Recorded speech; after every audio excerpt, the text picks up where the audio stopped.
प्राचीन भारत के हृदय में एक ऐसा ज्ञान का दीपक जलता था जो पूरी दुनिया में अपनी रोशनी बिखेरता था।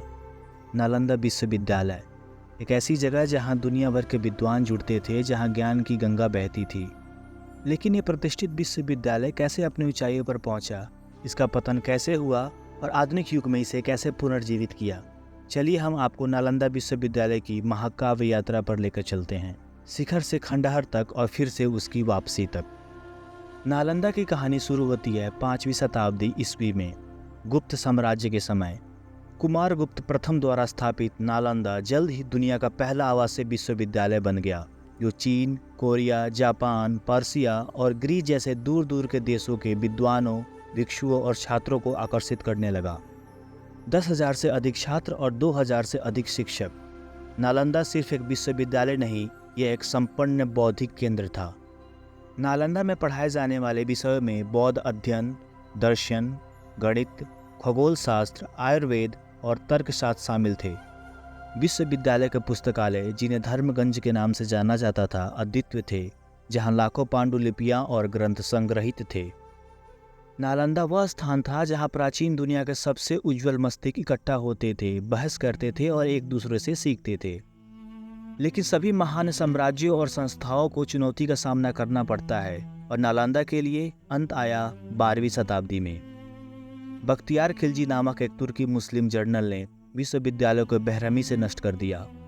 कुछ ही दिनों में नालंदा के पुस्तकालय को आग लगा दी गई और कहा जाता है कि उन लपटों ने महीनों तक जलना जारी रखा। हजारों अमूल्य पांडुलिपियां हमेशा के लिए खो गई और सदियों से खड़ा विश्वविद्यालय खंडहर में बदल गया। नालंदा का पतन भारत के ज्ञान के एक स्वर्ण युग के अंत का प्रतीक था। विनाश इतना पूर्ण था कि यह स्थान सदियों तक वीरान पड़ा रहा, मिट्टियों के परतों के नीचे दबा हुआ, समय के गर्भ में खो गया। लेकिन नालंदा को भुलाया नहीं गया। 19वीं शताब्दी में ब्रिटिश पुरातत्व विभाग ने जुआनजंग और इचिंग जैसे प्राचीन यात्रियों के विवरण से प्रेरित होकर इस स्थल की खुदाई शुरू की। जो उन्होंने पाया वो एक प्राचीन ज्ञान की सभ्यता के अवशेष थे। स्तूप, मठ, कक्षाएं और पुस्तकालय। नालंदा की पूर्ण खोज ने इसके समृद्ध इतिहास में फिर से रुचि जगा दी। 2010 में इसके विनाश के लगभग 800 साल बाद भारत सरकार ने नालंदा विश्वविद्यालय को फिर से स्थापित करने का निर्णय लिया। इसके प्राचीन गौरव को पुनर्जीवित करने के उद्देश्य से नया नालंदा विश्वविद्यालय राजगीर में स्थापित किया गया, जो मूल स्थान के निकट है। आज यह भारत की शिक्षा, संस्कृति, आदान प्रदान और वैश्विक सहयोग के प्रति प्रतिबद्धता का प्रतीक है।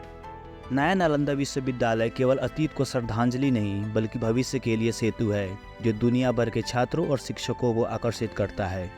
यह जिज्ञासा, नवाचार और समझ की भावना को प्रोत्साहित करने के लिए लक्ष्य रखता है, वे मूल्य जो मूल नालंदा की पहचान थे। नालंदा की कहानी दृढ़ता और पुण्यजन की कहानी है।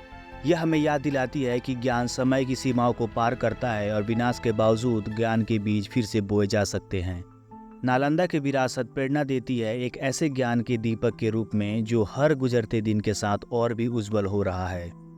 नालंदा विश्वविद्यालय, जहां अतीत और भविष्य मिलते हैं।